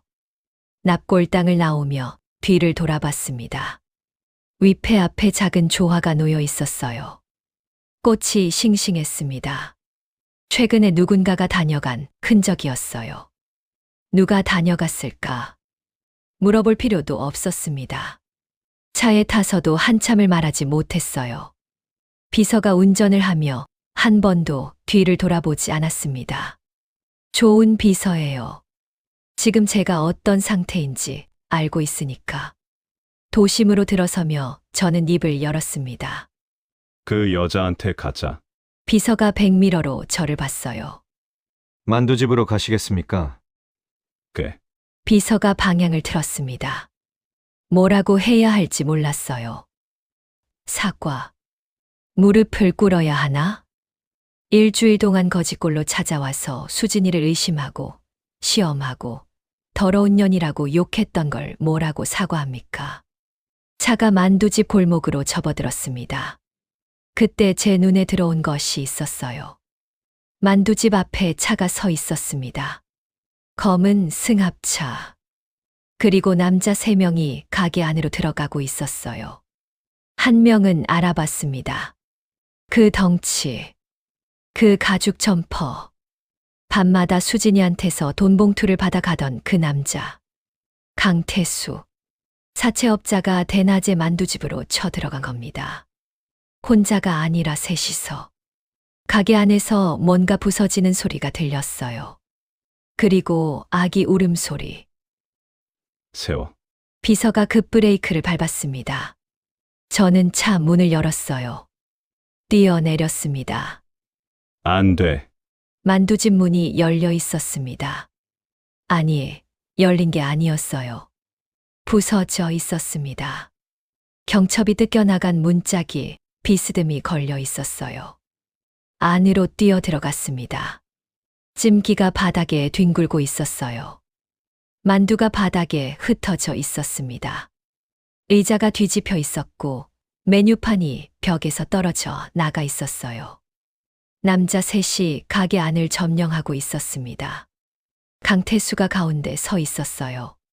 가죽 점퍼에 담배를 물고 있었습니다. 나머지 둘은 양쪽에서 팔짱을 끼고 서 있었어요. 수진이가 구석에 몰려 있었습니다. 아기를 꼭 안은 채로. 등을 벽에 붙이고 있었어요. 아기가 울고 있었습니다. 2번 달고 또 밀렸어. 약속이 다르잖아. 강태수의 목소리가 낮고 굵었어요. 일주일만 기다려주세요. 다음 주에 꼭. 지난달에도 그 소리 했지? 그 전달에도. 강태수가 담배를 바닥에 던졌습니다. 구두 끝으로 밟아 껐어요. 이자가 붙는 건 알지? 밀리면 밀릴수록 늘어나. 네가 만두를 100년 팔아도 못 갚아. 수진이가 아기를 더 꽉 안았습니다. 아기 울음소리가 더 커졌어요. 제발요. 아이가 있잖아요. 아이 앞에서 이러지. 아이? 이 아이도 아니잖아. 순간 가게 안이 조용해졌습니다. 강태수가 비웃었어요. 진아, 그년이 남기고 간 빚도 네가 떠안고 아이까지 떠안고. 미친 거 아냐? 남이 진 빚을 왜 네가 갚아? 남의 아이를 왜 네가 키워? 수진이가 입술을 깨물었습니다. 진아는 남이 아니에요. 남이 아니면 뭔데? 죽은 사람이야. 죽은 사람한테 의리 지키다가 이 인생이 끝나는 거야. 강태수가 한 발 다가섰어요. 돈이 없으면 이 가게라도 내놔. 권리금 받아서 정리하면 얼추 맞을 거야. 이 가게는 못 줘요. 수진이의 목소리가 떨렸지만 단호했어요. 소중한 사람이 지켜온 곳이에요. 여기만은 못 내놔요. 강태수가 코웃음을 쳤습니다. 그리고 옆에 있던 찜기를 발로 걷어찼어요. 찜기가 벽에 부딪히며 쇳소리를 냈습니다. 아기가 기겁하며 울었어요. 소중한 사람! 죽은 년이 뭐가 소중해? 산 사람 인생이나 챙겨. 저는 가게 입구에 서 있었습니다. 거지, 행세 그대로요. 움직일 수 없었어요. 다리가 굳어 있었습니다. 눈앞에서 벌어지는 일이 현실 같지 않았거든요. 강태수 옆에 있던 남자 하나가 주방으로 갔어요. 선반 위의 물건들을 쓸어버렸습니다. 그릇이 깨지는 소리, 양념통이 바닥에 쏟아지는 소리, 만두 반죽이 바닥에 떨어졌어요. 그만해요! 제발! 수진이가 소리쳤습니다. 아기를 한 팔로 안은 채 다른 손을 뻗었어요. 막으려는 거였습니다. 그때 다른 남자가 수진이의 팔을 잡았어요. 잡아당겼습니다. 수진이가 비틀거렸어요. 아기를 떨어뜨리지 않으려고 몸을 웅크렸습니다. 야, 이게 순순히 안 하네. 밀린 이자만 800이야. 어디서 구할 건데? 구할 수 없으면 가게 내놓든가. 수진이가 바닥에 무릎을 꿇었습니다. 아기를 꼭 안은 채로 등을 둥글게 말아서 아기를 감쌌어요. 때려도 돼요. 저한테 뭘 하든 돼요. 근데 이 아이한테는 손대지 마세요. 그것만은 안 돼요. 수진이의 목소리가 떨리면서도 또렷했어요. 강태수가 수진이를 내려다봤습니다. 미혼모 주제에 장사는 무슨. 돈 없으면 몸으로 갚아. 그 말에 옆에 있던 남자들이 낄낄거렸어요. 저는 주먹을 쥐었습니다. 손톱이 손바닥에 파고드는 게 느껴졌어요.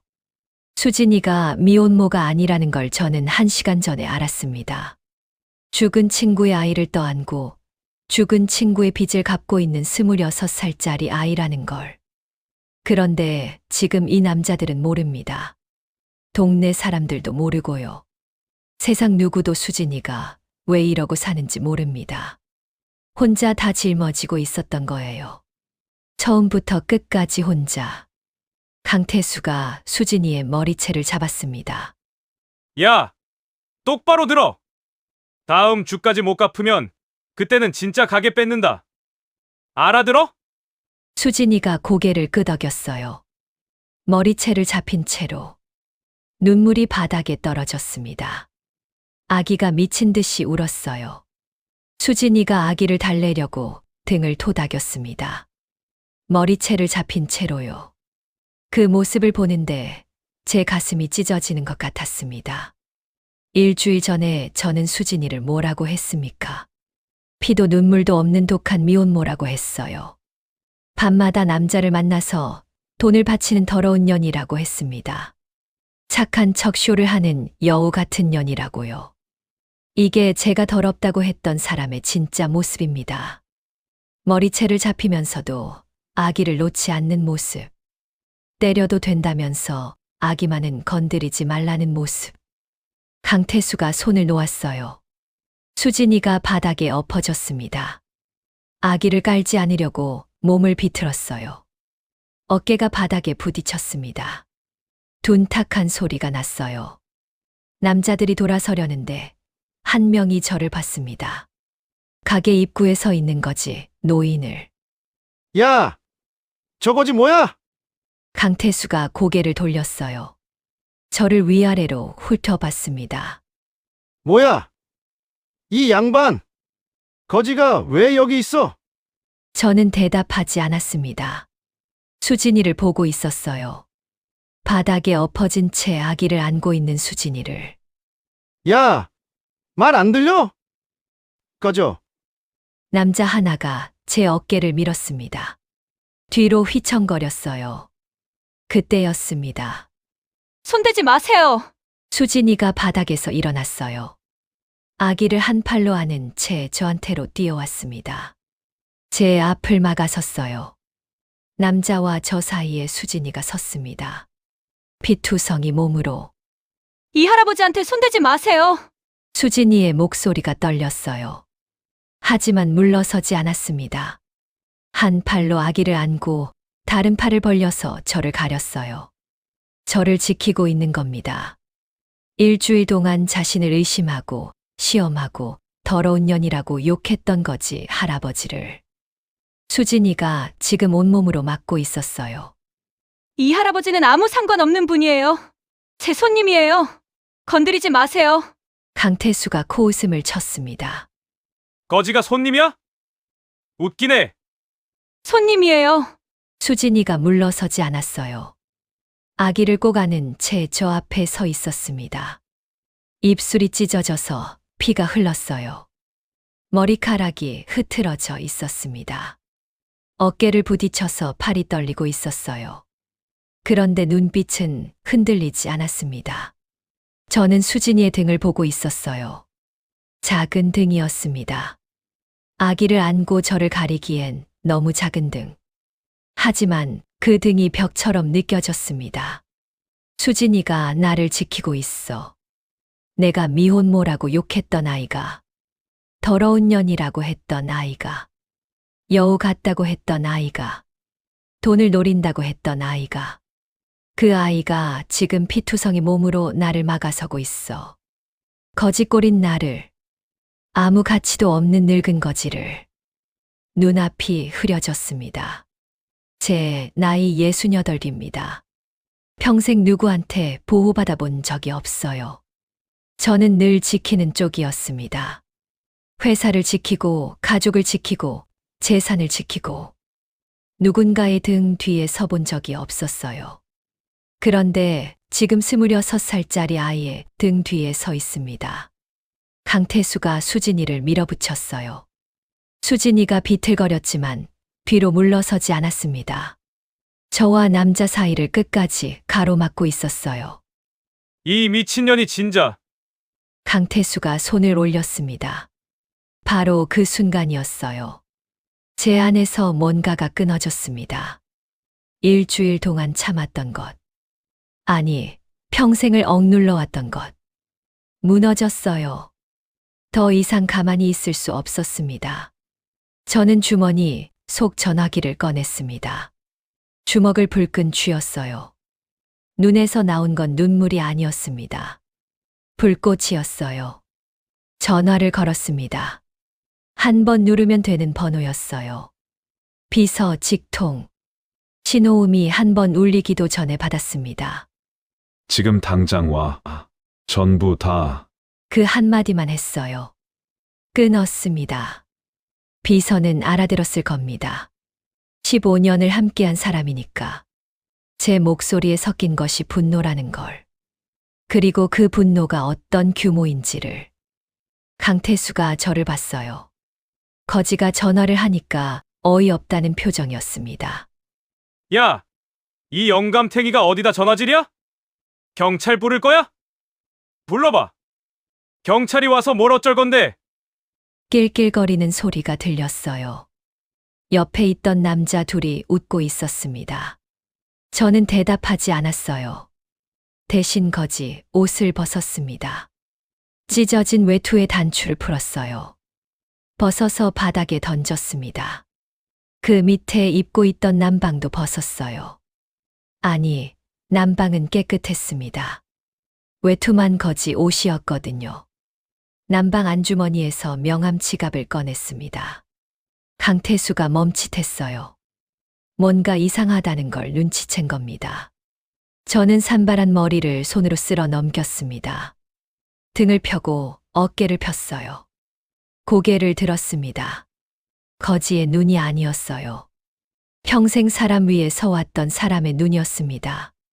가게 안의 공기가 바뀌었어요. 그걸 강태수도 느꼈을 겁니다. 아까까지 구석에서 웅크리고 있던 거지 노인이 갑자기 다른 사람이 됐으니까요. 누구야? 이 영감. 강태수의 목소리가 미세하게 흔들렸어요. 아직 모르는 겁니다. 하지만 본능적으로 느끼고 있었어요. 뭔가 잘못 건드렸다는 걸. 저는 명함을 한 장 꺼냈습니다. 강태수 앞으로 던졌어요. 바닥에 떨어졌습니다. 강태수가 내려다봤어요. 주웠습니다. 읽었습니다. 얼굴이 하얘졌어요. 명함을 든 손이 떨렸습니다. 이게. 눈이 있으면 똑바로 읽어. 내가 누군지. 제 목소리가 낮았어요. 일부러 낮춘 게 아닙니다. 분노가 깊으면 목소리는 오히려 낮아집니다. 강태수가 뒤로 물러섰어요. 한 발, 두 발. 옆에 있던 남자 둘이 눈치를 봤습니다. 강태수의 얼굴이 하얗게 질린 걸 보고 뭔가 심상치 않다는 걸 깨달은 거예요. 뭐야, 형. 왜 그래? 닥쳐! 강태수가 쉰 목소리로 말했어요. 명함을 든 손이 아직도 떨리고 있었습니다. 그때 밖에서 소리가 들렸습니다. 차 문이 닫히는 소리. 하나가 아니었어요. 여러 대. 골목이 좁아서 차가 들어올 수 없었을 텐데. 그래도 들어온 겁니다. 강제로. 검은 양복을 입은 사람들이 가게 안으로 들어왔습니다. 4명. 아니, 6명. 뒤이어 비서가 들어왔어요. 그 뒤에 양복 차림의 남자 둘이 더. 서류 가방을 들고 있었습니다. 변호사들이었어요. 마지막으로 경찰이 들어왔습니다. 제복을 입은 경관 2명. 만두집 안이 사람들로 가득 찼어요. 강태수와 남자 둘은 가게 구석으로 밀렸습니다. 비서가 제 앞에 섰습니다. 저를 한 번 보고 고개를 숙였어요. 그리고 강태수를 봤습니다. 강태수 씨, 비서의 목소리가 차가웠어요.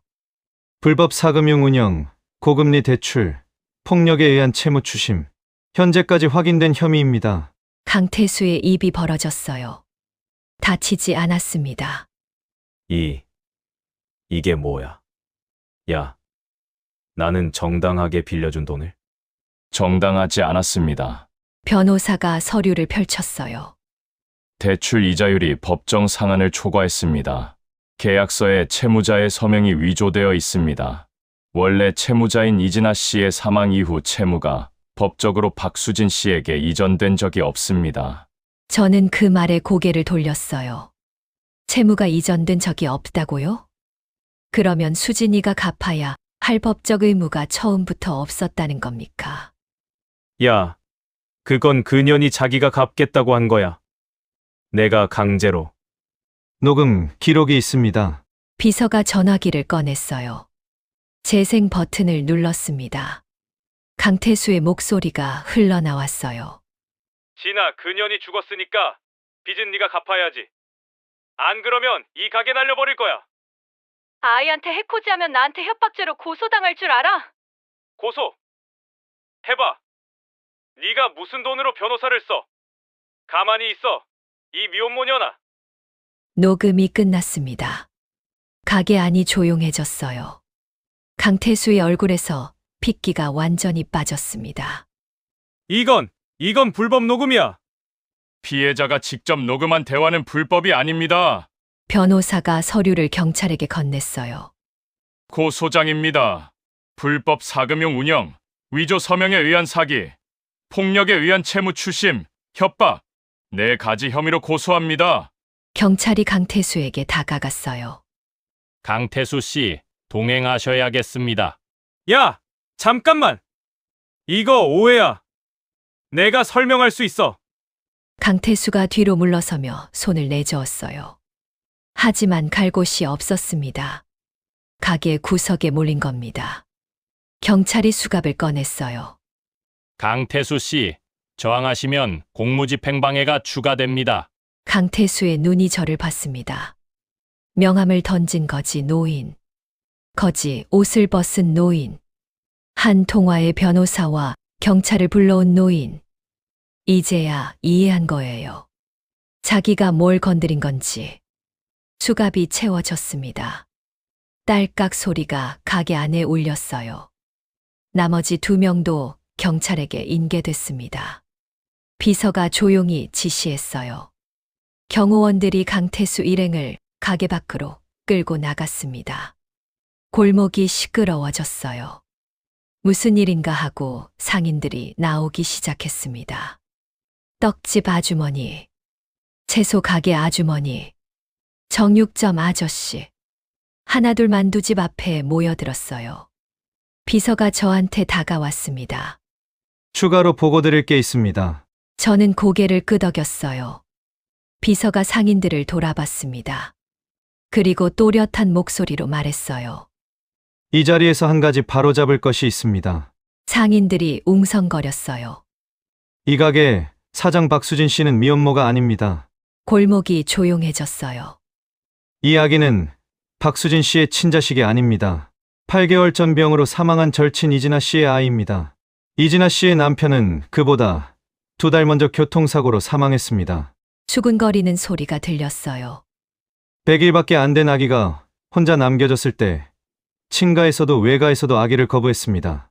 박수진 씨만이 이 아기를 거두겠다고 나섰습니다. 26살 미혼 여성이 떡집 아주머니가 손으로 입을 막았어요. 친구가 남기고 간 사채빚도 박수진 씨가 떠안았습니다. 법적 의무가 없는 빚이었습니다. 그런데도 친구의 이름에 빚이 남아있는 게 싫어서 자기가 갚겠다고 한 겁니다. 비서의 목소리가 평소보다 낮았어요. 매일 새벽 4시에 수산물 가공 공장에서 일하고 낮에는 만두를 팔고 그 돈을 모아서 사채업자에게 갚았습니다. 손이 갈라지고 피가 나도 병원 한 번 가지 않았습니다. 골목이 완전히 조용해졌어요. 그러면서도 이 가게를 찾아오는 사람들에게 만두를 나눠줬습니다. 폐지 줍는 할머니한테, 형편이 어려운 이웃한테 돈을 안 받고 떡집 아주머니가 울기 시작했어요. 동네에서 수군거리는 거 다 알면서도 해명 한마디 안 했습니다. 왜 안 했겠습니까? 비서가 잠시 말을 멈췄어요. 아기한테 엄마가 없다는 소리를 듣게 하고 싶지 않았던 겁니다. 미혼모라는 오해를 감수하면 적어도 이 아기한테는 엄마가 있으니까요. 저는 그 자리에 서 있었습니다. 아기한테 엄마가 없다는 소리를 듣게 하고 싶지 않았다고요. 그래서 미혼모라는 낙인을 스스로 짊어진 겁니까? 손가락질 받는 걸 알면서, 뒤에서 쑥덕거리는 걸 들으면서, 한마디도 해명하지 않고, 이 아이한테 엄마가 있으려고, 저는 숨을 쉴 수가 없었습니다. 미혼모라고 했습니다. 피도 눈물도 없는 독한 년이라고 했어요. 밤마다 남자를 만나는 더러운 것이라고 했습니다. 착한 척쇼를 하는 여우 같은 년이라고요. 이게 제가 일주일 동안 한 짓입니다. 상인들이 수군거렸어요. 저런 사연이 있었구나. 가엾은 것. 혼자서 그 고생을 하면서도 우리가 뒤에서 미혼모래 모래 했는데 채소 가게 아주머니가 눈물을 닦았어요. 아이고, 그 손. 그래서 손이 그렇게 갈라져 있었구나. 저는 수진이를 봤습니다. 수진이는 바닥에 주저앉아 있었어요. 아기를 안은 채로 고개를 숙이고 있었습니다. 어깨가 떨리고 있었어요. 울고 있는 건지 아닌지 알 수 없었습니다. 비서가 저를 봤어요. 회장님, 저는 한 발을 내딛었습니다. 수진이한테 다가가려고. 무슨 말을 해야 할지 몰랐지만 일단 다가가야 했어요. 한 걸음, 두 걸음. 수진이가 고개를 들었습니다. 눈이 부어 있었어요. 입술이 찢어져서 피가 말라붙어 있었습니다. 머리카락이 엉켜 있었어요. 그런데 수진이의 시선이 저한테 고정됐습니다. 거지 옷을 벗은 제 모습을. 아까까지 거지 할아버지였던 사람이 전혀 다른 사람이 된 걸. 수진이의 입이 열렸어요. 떨리는 목소리였습니다. 할아버지가 이 사람들을 부른 거예요? 저는 대답하지 못했어요. 비서가 한 걸음 앞으로 나왔습니다. 이분은 한진그룹 회장이십니다. 그리고 비서가 저를 봤어요. 제가 고개를 끄덕였습니다. 민준 씨의 아버지이십니다. 수진이의 얼굴에서 모든 표정이 사라졌어요. 아무것도 남지 않았습니다.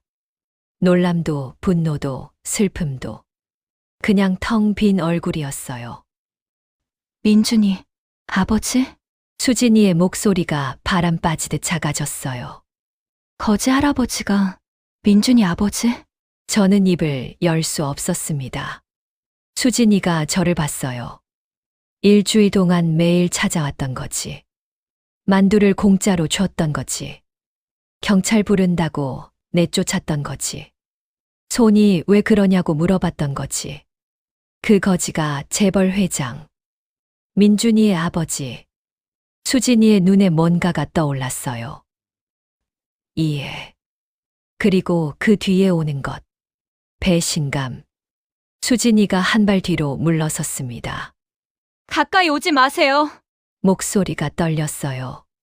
저는 그 자리에 얼어붙었습니다. 수진이가 아기를 꼭 안았어요.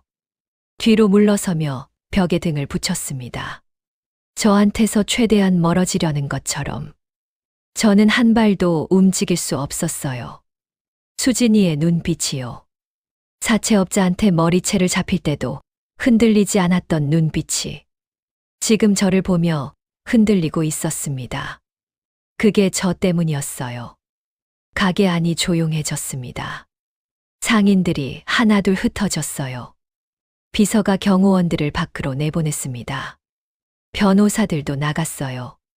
경찰차가 골목을 빠져나가는 소리가 멀어졌습니다. 만두집 안에는 저와 수진이 둘만 남았습니다. 아니, 저와 수진이, 그리고 아기. 수진이는 벽에 등을 붙인 채 바닥에 앉아 있었어요. 아기를 안고 있었습니다. 저를 보고 있었지만 눈빛이 없었어요. 텅 빈 눈이었습니다. 저는 가게 한가운데 서 있었어요. 세 걸음이면 닿을 거리. 하지만 그 세 걸음을 뗄 수가 없었습니다. 가까이 오지 마세요. 아까 수진이가 한 말이 아직도 귓가에 남아 있었거든요. 저는 입을 열었습니다. 할 말이 있소. 수진이가 대답하지 않았어요. 들어만 주시오.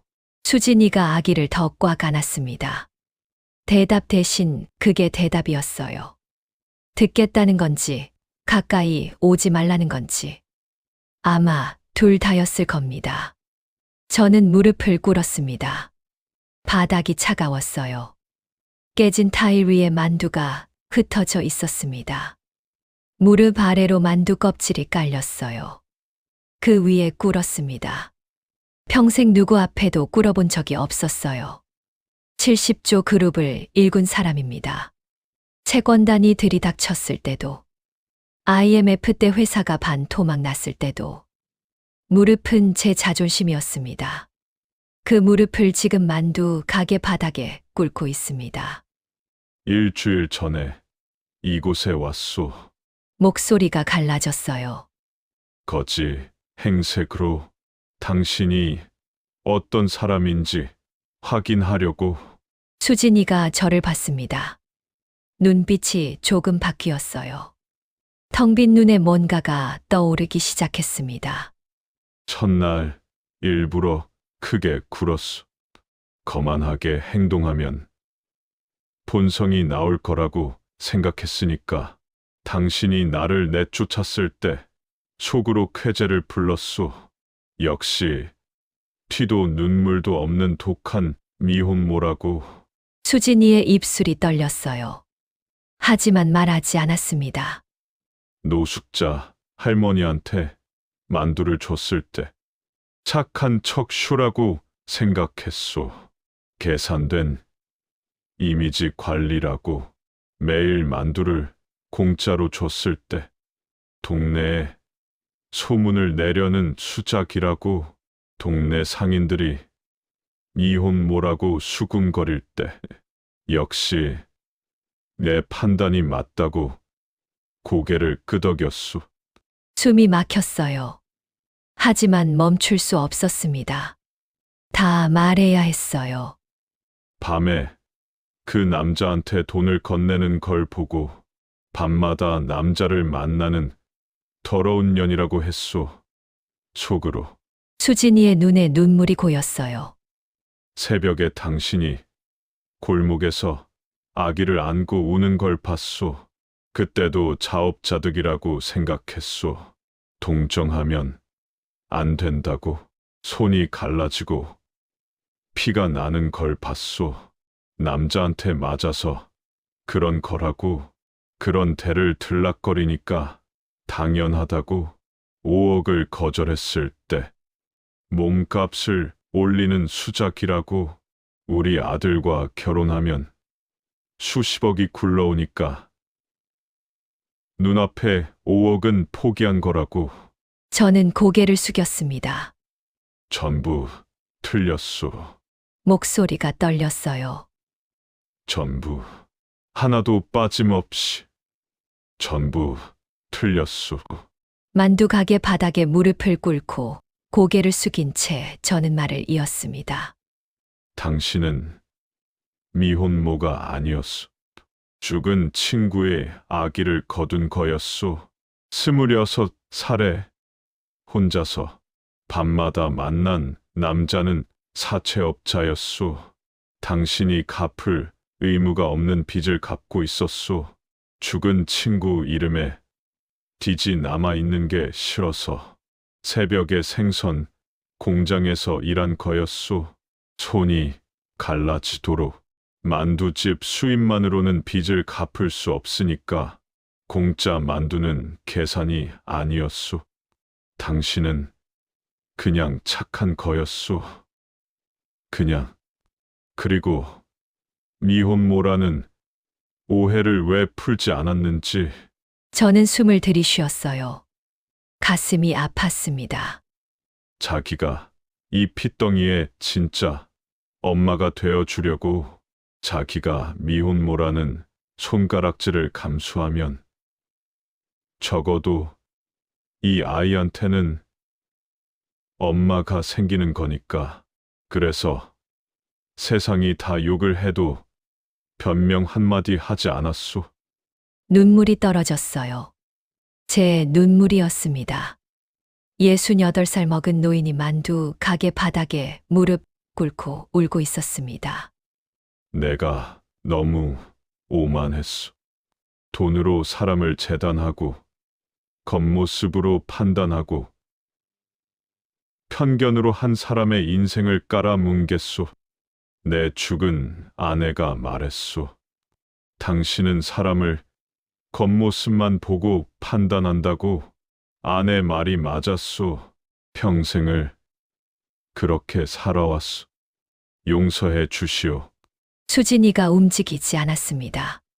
한참을 아무 소리도 나지 않았어요. 깨진 타일 위에 떨어지는 제 눈물 소리만 들렸습니다. 그리고 아기 소리가 들렸어요. 옹알이였습니다. 아기가 수진이의 품에서 몸을 뒤척이며 소리를 냈어요. 웃는 것 같기도 하고 칭얼거리는 것 같기도 했습니다. 수진이가 아기를 내려다봤어요. 아기의 등을 토닥였습니다. 그리고 입을 열었어요. 알고 있었어요. 저는 고개를 들었습니다. 거지 할아버지가 보통 분이 아니라는 거 어느 순간부터 느꼈어요.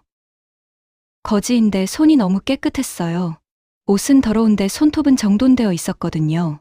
그리고 만두를 드실 때 젓가락 잡는 법이 달랐어요. 저는 할 말을 잃었습니다. 누군지는 몰랐어요. 근데 이상한 분이라는 건 알았어요. 수진이가 잠시 말을 멈췄어요.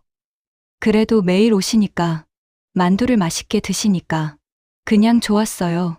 수진이의 목소리가 떨렸습니다. 거지든 재벌이든 상관없었어요. 제 가게에 매일 와주는 분이 있다는 게 혼자가 아닌 것 같아서. 저는 바닥에 이마를 댈 뻔했어요. 저를 시험하신 거 화가 나요. 솔직히. 수진이의 목소리가 갈라졌어요. 미혼모라고 생각하셨다면서요. 더러운 년이라고, 돈을 노린다고.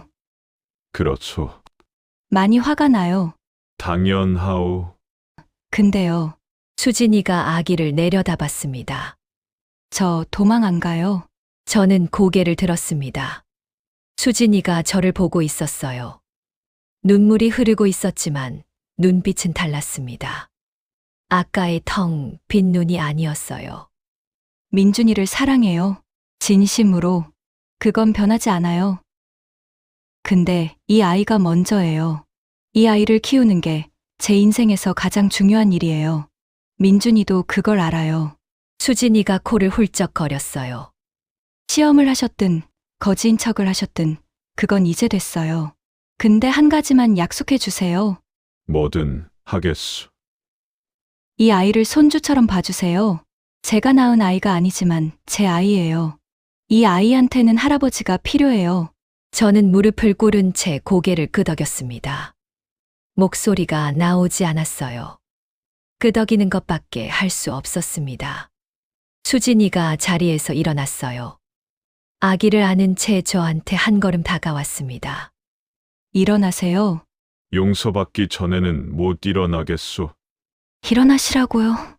수진이의 목소리가 떨렸어요. 하지만 단호했습니다.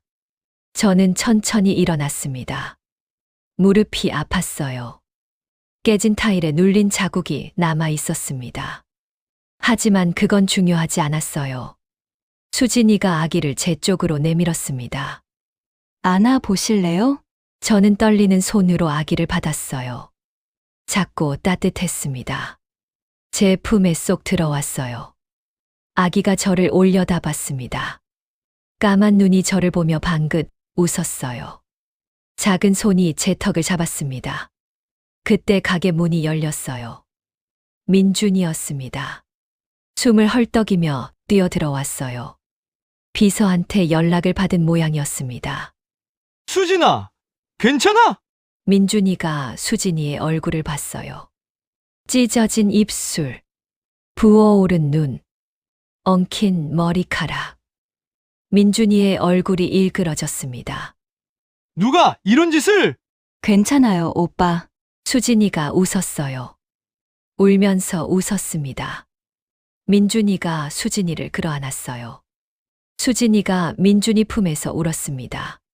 저는 아기를 안은 채 두 사람을 바라봤어요. 민준이가 저를 봤습니다. 아버지. 미안하다, 민준아.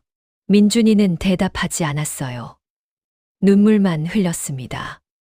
우리 셋은 한참을 그 자리에 서 있었어요.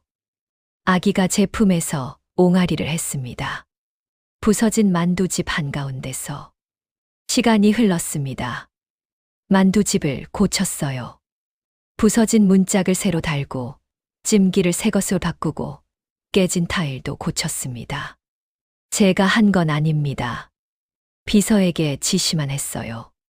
수진이는 처음에 거절했습니다. 하지만 저는 물러서지 않았어요. 이건 사과가 아니오. 할아버지가 손주한테 해주는 거요. 그 말에 수진이가 더 이상 거절하지 않았습니다. 사채빚은 정리했어요. 불법 채무였으니 법적으로 무효화됐습니다.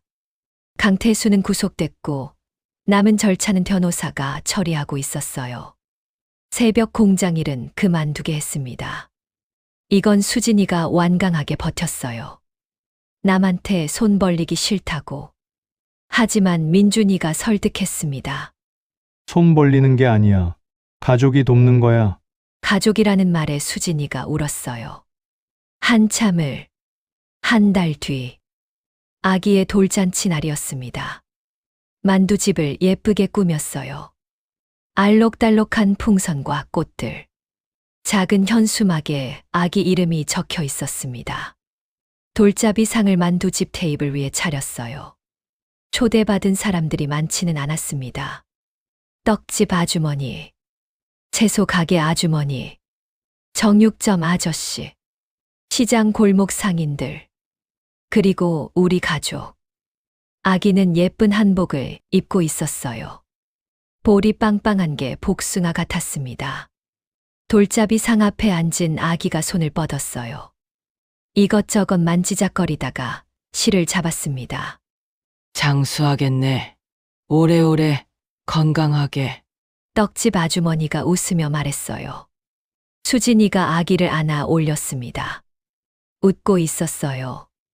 제가 일주일 동안 봤던 그 얼굴과 달랐습니다.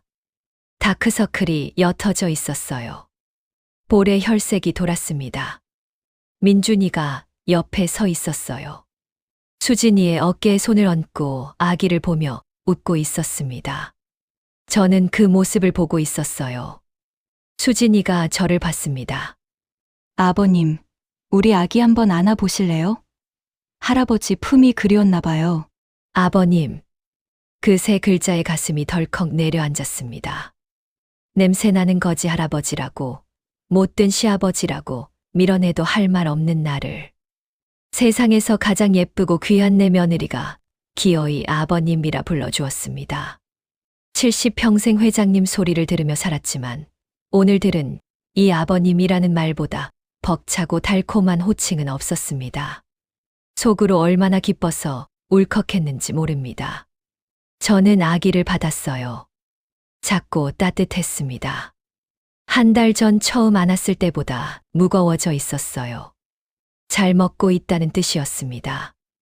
아기가 제 손을 잡았어요. 작은 손가락이 제 검지를 꽉 쥐었습니다. 그 순간 만두집 선반 위에 있는 액자가 눈에 들어왔어요. 사진이 바뀌어 있었습니다. 예전에는 죽은 친구의 사진만 있었는데 옆에 사진이 하나 더 놓여 있었어요. 수진이와 민준이, 아기, 그리고 저. 넷이 함께 찍은 사진이었습니다. 죽은 친구 사진 옆에 우리 가족 사진이 나란히 서 있었어요. 저는 아기를 안은 채 그 두 장의 사진을 바라봤습니다. 68평생 많은 것을 잃었다고 생각했습니다. 큰 회사를 만들고 많은 돈을 벌고 높은 자리에 올랐죠. 사람을 숫자로 판단하고 돈으로 재단하고 그게 옳다고 믿었어요. 일주일 동안 거지, 행색으로 만두지대 다녔을 때 저는 수진이를 시험한다고 생각했습니다. 틀렸어요. 시험 받은 건 저였습니다. 그리고 저는 떨어졌어요. 처참하게 수진이가 저를 다시 세워줬습니다.